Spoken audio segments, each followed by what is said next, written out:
Ninguno de vosotros verá más mi rostro. Con estas tristes palabras que están registradas en Hechos, capítulo 20, versículo 25, el apóstol Pablo se despidió de los ancianos de Éfeso reunidos en Mileto. ¿Y cuán proféticas serían sus palabras, amigos? Pablo fue arrestado en Jerusalén y más tarde encarcelado en Roma. La obra pública del apóstol fue neutralizada y él permaneció en la prisión del César. Pero Pablo no era de la clase de personas que se dejan atemorizar por las circunstancias. Sacó provecho del tiempo en la prisión para meditar acerca del largo camino recorrido entre Damasco y Roma y para escribir cartas a sus amadas iglesias. Hoy estudiaremos acerca de la autoría y los receptores de la carta a los Efesios. Bienvenidos al programa Lecciones que Transforman.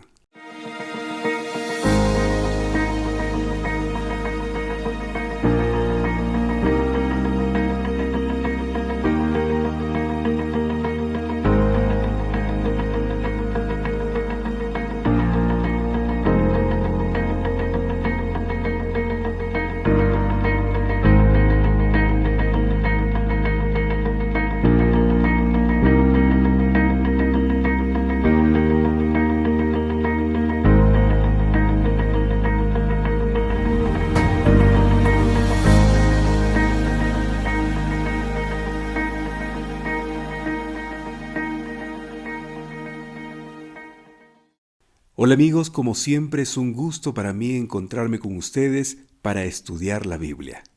Les agradezco por mirar este video y por compartirlo con sus amigos, con sus familiares. Estoy seguro que el estudio de la palabra de Dios será una gran bendición para sus vidas como lo es para la mía. El título del tema de hoy es Efesios en su tiempo. Amigos, mientras estemos en este mundo, los cristianos fieles al Señor no estarán libres de los ataques de Satanás que trata de neutralizar el avance de la predicación del Evangelio. Así sucedió con Pablo. El apóstol fue arrestado en Jerusalén y más tarde encarcelado en Roma. Sin embargo, el apóstol convertiría las desventajas de la prisión en un activo histórico, en un legado para las generaciones venideras. En la prisión, Pablo invirtió su tiempo en escribir 4 importantes cartas, conocidas como las epístolas de la prisión, cada una con un mensaje único y especial. Escribió emotivamente a Filemón acerca de su esclavo Onésimo, quien había escapado a Roma y más tarde había sido evangelizado por Pablo. Refiriéndose a Onésimo como un hijo, Pablo intercede ante Filemón para que lo acepte como a un hermano. Un esclavo fugitivo, merecedor de la pena de muerte, se convirtió en un miembro de la familia cristiana. Tal es el poder del Evangelio de Cristo, mis hermanos. Luego, el apóstol escribió a los colosenses para salvarlos de una herejía que cuestionaba el fundamento de la fe cristiana, específicamente la divinidad de Cristo y su encarnación. También escribió a los filipenses una epístola de gozo y fraternidad cristiana. Y por supuesto, no olvidó a la iglesia donde pasó 3 años de su vida, Éfeso. Pablo escribió su carta a los Efesios teniendo en mente la doctrina de Cristo, la doctrina de la salvación únicamente a través de la gracia divina. La carta dice que Cristo es el reconciliador, es decir, aquel que reconcilia a Dios con la humanidad y derrumba todas las paredes de separación entre las personas, trayendo de vuelta la unidad concebida al momento de la creación. Aunque ya vimos o venimos hablando sobre esto, debemos confirmar hoy, una vez más, que el autor de la carta a los Efesios definitivamente es Pablo. Si bien algunos eruditos niegan que la carta haya sido escrita por Pablo, es importante, amigos, notar que la epístola claramente establece a Pablo como su autor. Es por eso que la mayoría de los cristianos acepta, y con razón, que Pablo es el autor. La misma epístola así lo corrobora. Al comienzo de la carta, Pablo se identifica como el autor. Se presenta a sí mismo como Pablo, apóstol de Jesucristo por la voluntad de Dios. Luego, hacia la mitad de la carta, Pablo nuevamente se identifica por nombre y se etiqueta como prisionero de Cristo Jesús por amor a los gentiles, lo que introduce una reflexión personal sobre su trabajo como apóstol. Hacia el final de la carta, nuevamente se refiere a su encarcelamiento y concluye la carta con las palabras personales. Pablo se denomina como apóstol de Jesucristo. Aunque el título de apóstol se aplicó inicialmente en los evangelios a los 12 discípulos, Pablo también se lo adjudica a sí mismo. No se trataba de una autoproclamación, sino de una certeza absoluta. Él estaba totalmente seguro que el Cristo resucitado lo había confrontado personalmente en el camino a Damasco y lo había llamado para ser apóstol de los gentiles. Así lo registra Hechos, capítulo 9, versículo 15. Por otro lado, el apostolado de Pablo es algo que Pedro y otros apóstoles reconocieron abiertamente, como lo podemos comprobar leyendo Gálatas capítulo 2, versículos 8 al 10, donde el mismo Pablo lo confirma. Pero Pablo siempre se maravillaba preguntándose, ¿por qué se hacía este llamado a ser apóstol de Jesucristo a un fariseo de los fariseos?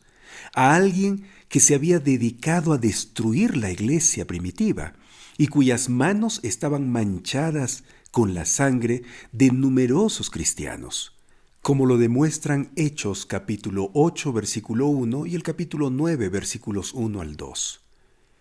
¿Por qué Dios llama a este tipo de personaje para ser un apóstol, un instrumento de salvación? ¿Por qué? La respuesta es sencillamente por la gracia de Dios.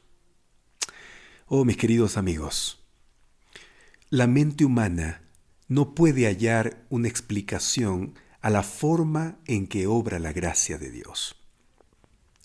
La gracia de Dios solo desea disposición al llamado, solo busca un sí o un heme aquí para hacer maravillas a través del instrumento humano. La maravillosa gracia está dispuesta a perdonar y limpiar todo lo malo de un humano, si éste lo desea así.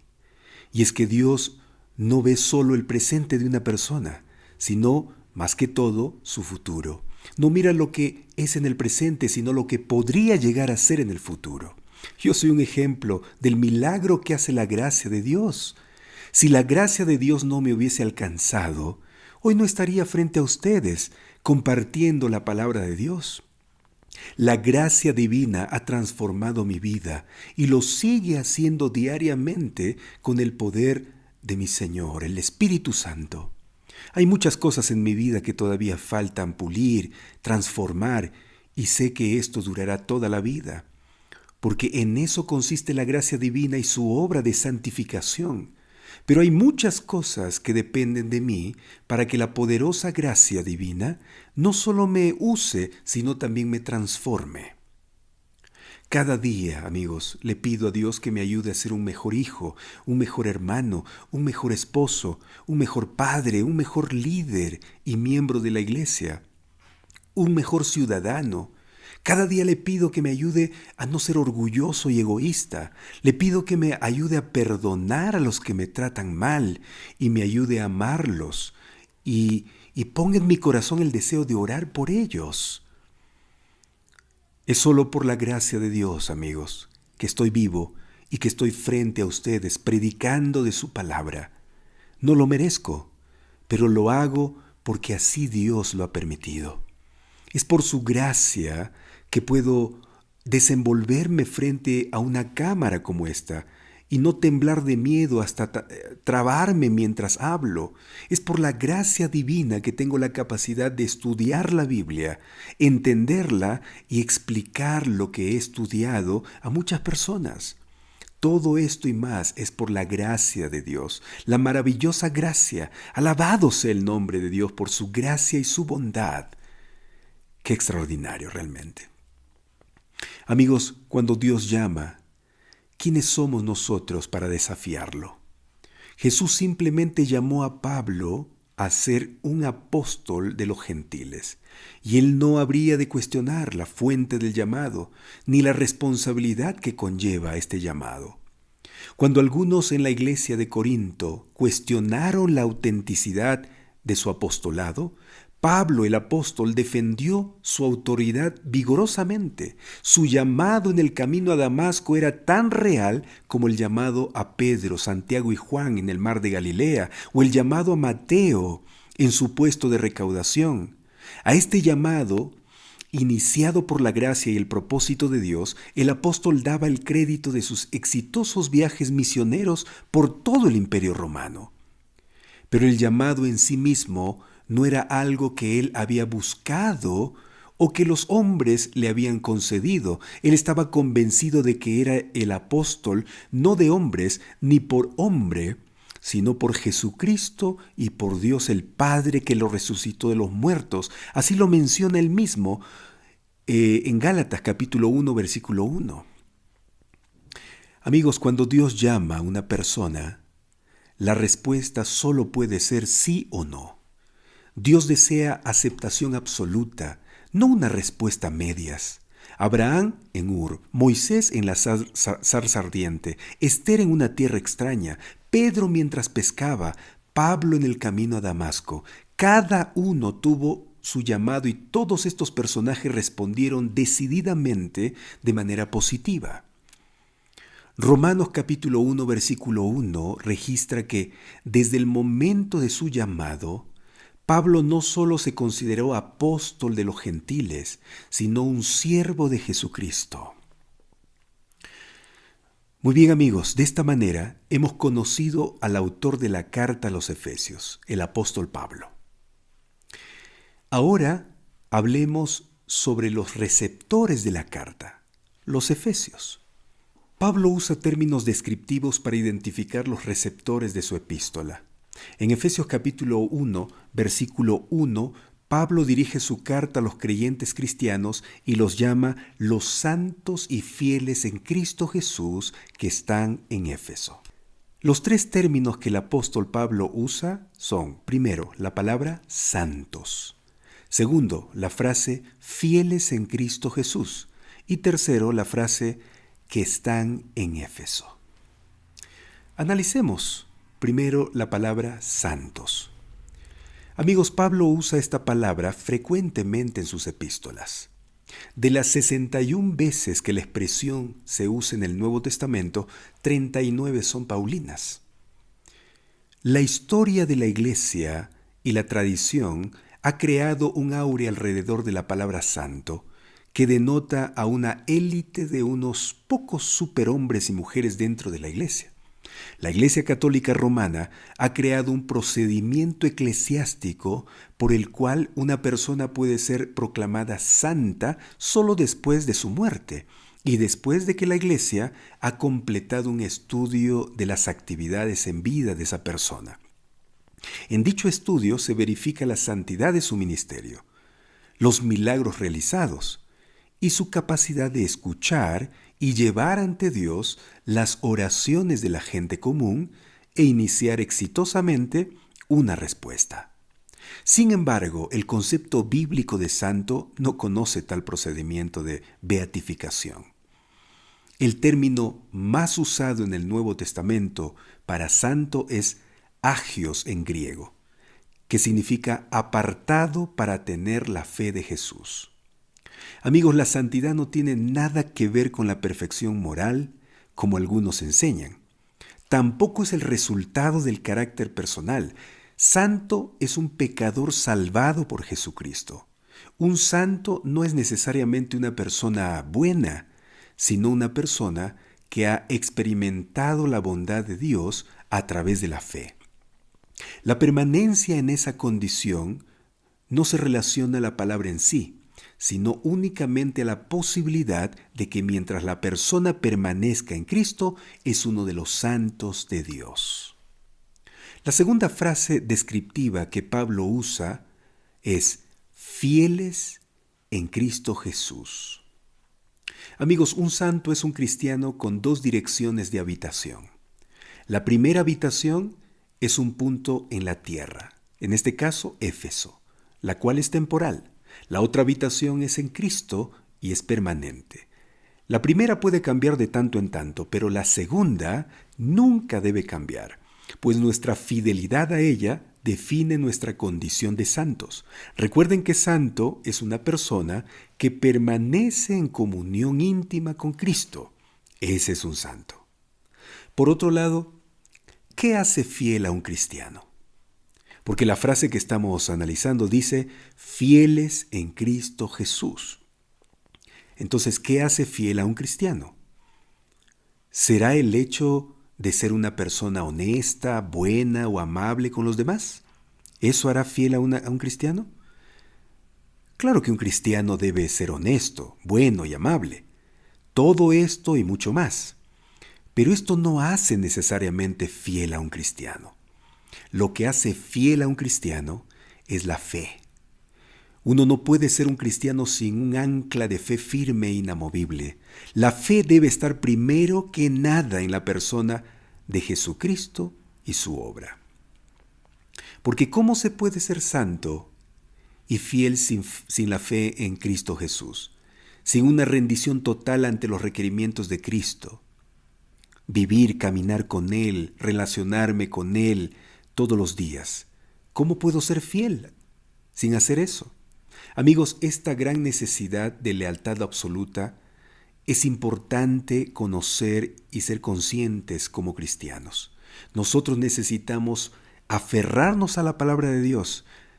Sí, hay cristianos que toman el nombre de Dios en vano y entran a una relación con Cristo solamente por un interés mundano, por un tipo de ascenso o un asunto económico.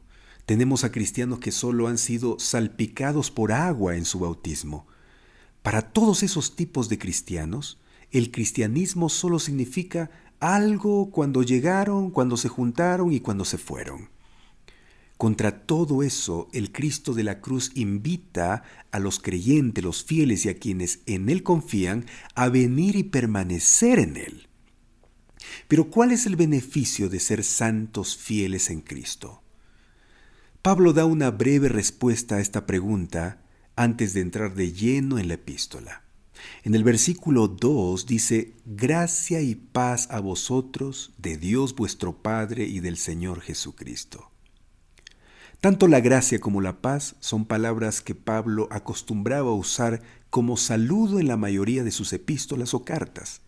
Como ya mencioné al inicio del estudio, la gracia es el favor inmerecido de Dios hacia los pecadores, mediante la cual Él nos provee salvación del pecado.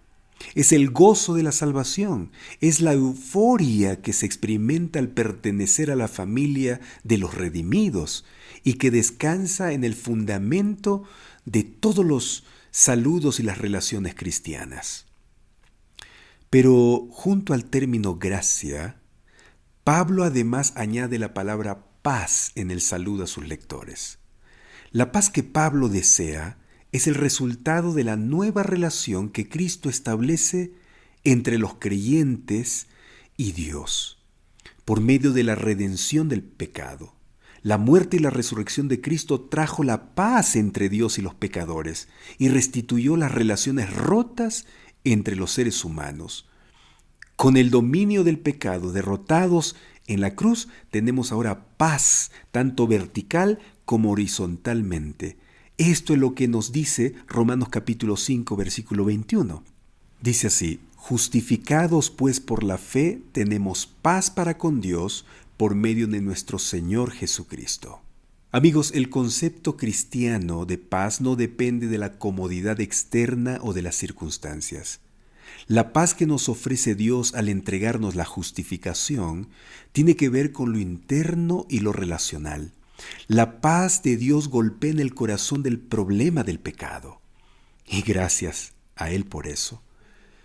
Las preguntas que tenemos que hacernos son, primera, ¿estoy en paz con Dios? Y la segunda, surge por sí mismo, por sí sola. ¿Estoy en paz con mi vecino, con mi prójimo?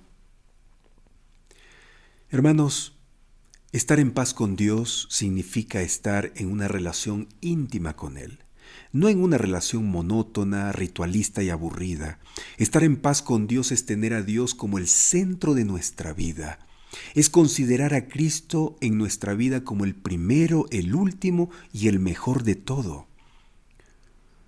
Las preguntas que deberíamos hacernos para saber si estamos en una verdadera relación íntima con Dios y por consiguiente en paz con Él son: ¿tengo un profundo interés en la palabra de Dios?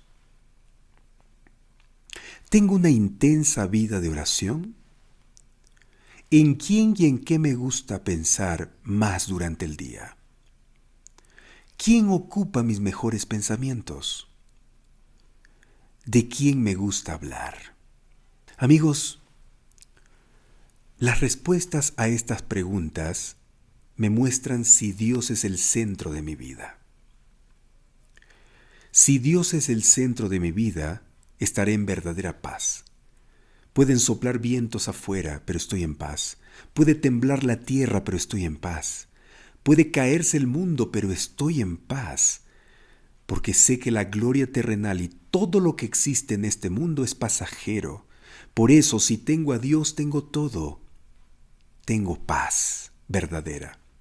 Y la paz que Dios me brinda como resultado de mi comunión íntima con Él, me da la capacidad de vivir en paz también con las demás personas que me rodean, comenzando en mi hogar. Así es. Y al decirte todo esto, mi amiga, mi amigo, no significa que yo ya alcancé esta meta. No, no, mis hermanos. Mi lucha es grande. Por eso ustedes y yo estamos juntos. Yo entiendo cuando hay días que no quieres estudiar la Biblia, no quieres orar, no quieres ir a la iglesia, no quieres predicar, no quieres perdonar, no quieres amar a tus enemigos. Te entiendo cuando estás cansado de esforzarte para portarte bien. Entiendo cuando quieres mandar todo al tacho. ¿Y por qué te entiendo? Porque soy un humano pecador como tú y como todos. Y a veces grito cuando estoy solo y cuando solo Dios me escucha y digo: miserable de mí, ¿quién me librará de este cuerpo de pecado? Así como gritó el apóstol Pablo en medio de su desesperación. Pero qué maravilla que no estamos solos, amigos. Pablo mismo responde a su pregunta diciendo: gracias doy a Dios por Jesucristo, Señor nuestro. Oh, amigos, no estamos solos en este caminar cristiano. Hay un Dios que nos ama. Es nuestro Dios Padre que suple nuestra necesidad de ayuda. Por eso envió a Jesucristo a salvarnos. Por eso Pablo define la gracia y la paz como la de Dios nuestro Padre y del Señor Jesucristo en Efesios capítulo 1, versículo 2. Padre era la forma favorita en que Jesús se refería a Dios. ¿Pero a qué clase de Dios? ¿Acaso es una fuerza poderosa sin nombre? ¿Acaso es el primer principio del cual la filosofía griega estaba tan orgullosa? ¿Es la mente suprema e inmensurable de la que hablan los hindúes? ¿Alguien que se sienta en las nubes sin importarle en absoluto nada de lo que pasa en esta tierra? ¿Dios es un superpolicía que vigila para imponer la ley y el orden aquí abajo en este mundo? ¿Es un juez severo que trata de ejecutar el difícil malabarismo de balancear entre el bien y el mal? ¿Es un abuelo indulgente con una bolsa llena de regalos para ser lanzados hacia abajo según le parezca? Amigos, la palabra Padre derriba estos y otros conceptos inmaduros acerca de Dios. Dios es el Padre de nuestro Señor Jesucristo. Pablo quiere que tengamos claro el vínculo entre el Padre y Jesús. Quiere que sepamos que Dios es real, personal, amante y asequible. La paternidad de Dios nos ofrece inmediatamente el concepto del amor verdadero y amigo. Amigos, el amor de Dios no solo nos creó, sino que nos compró para redimirnos del pecado.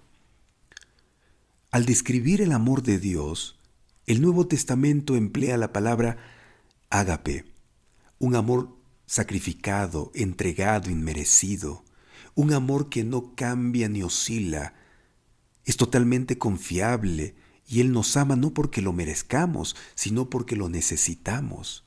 Este amor ha puesto la mayor dignidad en la vida humana, pues si hubiese habido un solo pecador, Cristo habría venido a morir aquí por ese pecador.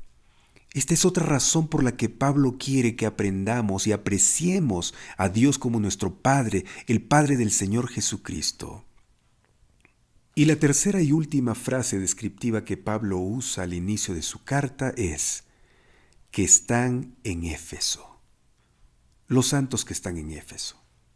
Amigo, todo lo que hemos hablado hasta aquí es lo que Pablo deseaba que los efesios comprendan. Es por eso que les escribió la carta. Así que el destino de la epístola o carta es a los santos que están en Éfeso. El apóstol debe haber tomado el tiempo para hacer algo que no había hecho en otras epístolas, y es presentar la obra de Dios bajo una perspectiva cósmica y mostrar al mundo entero y a las generaciones por venir que Jesús es el Señor de ese cosmos. ¿Y qué mejor lugar para presentar esto en Éfeso? Una ciudad que creía que Diana había saltado desde Júpiter y por lo tanto se merecía toda la adoración y la alabanza. En ese contraste con ese falso sistema, Pablo quiere mostrar a los efesios y a través de ellos a todo el mundo cristiano que Jesucristo no saltó de ningún planeta, sino que vino de la morada de su Padre en los lugares celestiales, según Efesios capítulo 1, versículo 3, a fin de reunir todas las cosas en Cristo, las que están en los cielos como las que están en la tierra, dice el versículo 10 también. Muy bien, amigos, ahora les pido que tomen su guía de estudio para que juntos respondamos las dos preguntas que aparecen en la lección de hoy. ¿Está bien? Entonces, tome allí su guía y vamos a responder las dos preguntas. La primera pregunta dice: ¿cómo comienza y termina Pablo su carta a los Efesios? ¿Qué aprendemos acerca de sus deseos más profundos para ellos? Y nos pide que leamos Efesios capítulo 1, versículos 1 y 2. Y luego Efesios capítulo 6, versículos 21 al 24. Vamos a leer cómo comienza y termina su carta. Efesios capítulo 1, versículos 1 y 2 dice: Pablo, apóstol de Jesucristo, por la voluntad de Dios, a los santos y fieles en Cristo Jesús que están en Éfeso. Gracia y paz a ustedes de Dios, nuestro Padre, y del Señor Jesucristo. ¿Y cómo termina? Vamos al capítulo 6 de Efesios y vamos a leer los versículos 21 al 24, que dicen así: Tíquico, hermano amado y fiel ministro en el Señor, les dirá cómo estoy y lo que hago. Lo envío para eso mismo, para que sepan lo tocante a nosotros y para que consuele sus corazones. Y mire cómo dice acá, versículo 23. Paz a los hermanos y amor con fe de Dios Padre y el del Señor Jesucristo. Igual que el capítulo 1, ¿no? La gracia, mira, la paz y ahora la gracia sea con todos los que aman a nuestro Señor Jesucristo con amor interminable. Amén. Entonces, tanto el capítulo 1, los primeros versículos, y el último capítulo, el capítulo 6, los últimos versículos, muestran que Pablo era consciente de la importancia de la paz y la gracia para los cristianos. Por eso él desea y anhela que los creyentes de Éfeso puedan recibir la gracia y la paz del Señor, de Dios el Padre y el Señor Jesucristo, Dios Hijo. Gracia y paz. Y ya hemos hablado qué significa gracia, ya hemos hablado lo que significa paz, cómo lo podemos conseguir. Entonces, ¿cómo respondemos? Primero, Pablo comienza identificándose como el apóstol de Cristo y deseando a los efesios gracia y paz de parte de Dios el Padre y del Señor Jesucristo. ¿Y cómo termina? Pablo termina su carta también deseando a los efesios que la gracia y la paz del Padre more en la vida de todos los que aman a Jesús. Amigos, ¿y qué aprendemos acerca de sus deseos más profundos para ellos? ¿Qué aprendemos? Aprendemos que la vida cristiana vale la pena ser vivida porque recibimos estas bendiciones espirituales de los lugares celestiales. ¿Y cuáles son? Gracia y paz. Por gracia somos salvos, por gracia existimos, por gracia podemos relacionarnos. Y cuando nos relacionamos con Dios, amigos, la paz llena nuestra vida. No la paz del mundo, como dice Jesús. Esa paz no, que es pasajera, sino la paz que no importando si hay comodidad o no hay, si hay problemas o no hay, siempre se mantiene firme. Vale la pena entonces vivir la vida cristiana, ¿no? Muy bien, ahora vamos a la pregunta número 2. Dice, ¿en qué sentido se preocupa Pablo por el efecto que tendrá su encarcelamiento en los creyentes de Éfeso? Recuerden que esta carta a los Efesios fue escrita desde la prisión por Pablo. A Pablo le preocupaba algo. ¿Qué le preocupaba? Vamos a Efesios capítulo 3, versículo 13. Efesios capítulo 3, versículo 13. Y dice así: Por tanto pido que no desmayen a causa de mis tribulaciones por ustedes, que son su gloria. ¿Qué le preocupaba entonces a Pablo? Que los creyentes de Éfeso se desanimen. ¿Por qué? ¿O a qué causa? A causa de el aprisionamiento de Pablo, el encarcelamiento de Pablo.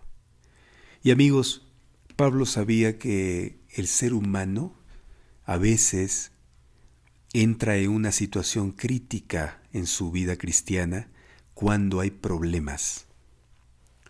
Cuando las cosas van bien, muchas veces cantamos, estamos alegres, vamos a la iglesia, hacemos la obra misionera, pero cuando las cosas van mal, tendemos a desanimarnos, a dudar. Y Pablo conoce esa realidad humana. Entonces, él les dice, pido que no desmayen, no se desanimen a causa de mis tribulaciones por ustedes. No lo hagan. Entonces, ¿cuál sería la respuesta? La respuesta sería, lo que preocupa a Pablo es que los cristianos de Éfeso se desanimen, duden y abandonen los caminos del Señor por saber que su pastor está encarcelado. Y yo quiero decirte en este momento, mi querido hermano, hermana, amigo, amiga, que me estás mirando y escuchando. Yo no sé si tú en este momento estás pasando una situación complicada en tu vida. Estás leyendo la Biblia, estás orando, estás practicando los mandamientos de Dios, estás siendo fiel al Señor, pero a la par, al mismo tiempo, estás siendo golpeado por la vida.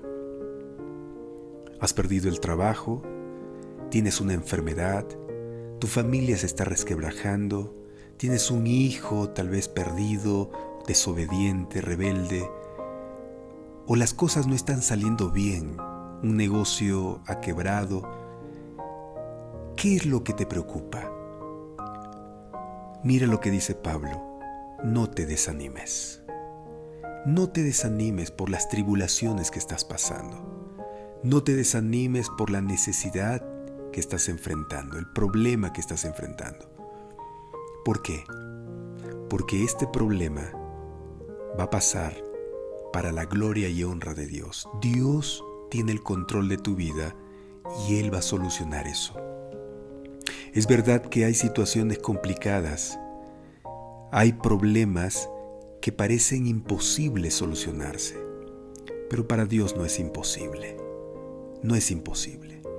Espera en el Señor y Él hará. ¿Cuánto tiempo? No puedo decirte. No te puedo decir tienes que esperar 1 año y Dios va a actuar, porque te estaría mintiendo. Dios sabe lo que hace. Él es omnisciente, lo sabe todo. Él conoce el futuro y sabe lo que es bien y bueno para ti. Por lo tanto, espera en el Señor. ¿Está bien? Pablo dice a los efesios, por favor, no se desanimen por los problemas que yo estoy pasando. No se pongan tristes, porque todo lo que estoy pasando es para la gloria del Señor. Para la gloria. Sí, amigos, la enfermedad va a pasar. La crisis va a pasar. Aún la muerte va a terminar. Pronto, cuando Cristo venga. Por lo tanto, sigue adelante. No desmayes, porque más vale ganar el cielo que una sanación terrenal, una recuperación de un negocio, que eso es temporal, eso pasa. Pero cuando estemos con Cristo, nunca más nos enfermaremos, nunca más nos volveremos tristes, no más tendremos problemas cuando estemos con Cristo. Por lo tanto, sé paciente, espera un poquito más y tu redención será una realidad. Vamos a orar. Querido Señor, qué bueno es estar aquí reunidos para estudiar tu palabra. Hoy hemos aprendido, Señor, que vale la pena ser cristianos porque trae buenos resultados. Gracia y paz es lo que recibimos de ti cuando nos relacionamos contigo de una manera íntima. Oh Señor, por la gracia nosotros somos salvos, por la gracia existimos, por la gracia estamos ahora estudiando tu palabra. Y eso nos trae paz.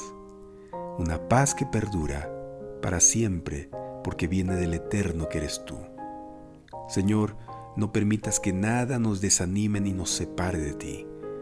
Ayúdanos a mantenernos firmes, fieles, como dice aquí la epístola, santos y fieles en Cristo Jesús. Eso es lo que queremos nosotros ser, Señor. Muchas gracias por acompañarnos en el nombre de Jesús. Amén. Queridos amigos, que Dios los bendiga y como siempre fue un placer haber estado con ustedes estudiando la Biblia. Reciban un fuerte abrazo de mi parte donde se encuentren y recuerden que Dios siempre va de su lado y está de su parte. ¿Sí? Siempre. Y Él es el comandante que nunca perdió ninguna batalla. Ninguna batalla. Él es victorioso por excelencia. Confía en Él. Agárrate fuerte de Él. Comparte este video, comparte este estudio con todos los que puedas, tus familiares, tus amigos, con la iglesia donde tú asistes. Un fuerte abrazo, bendiciones.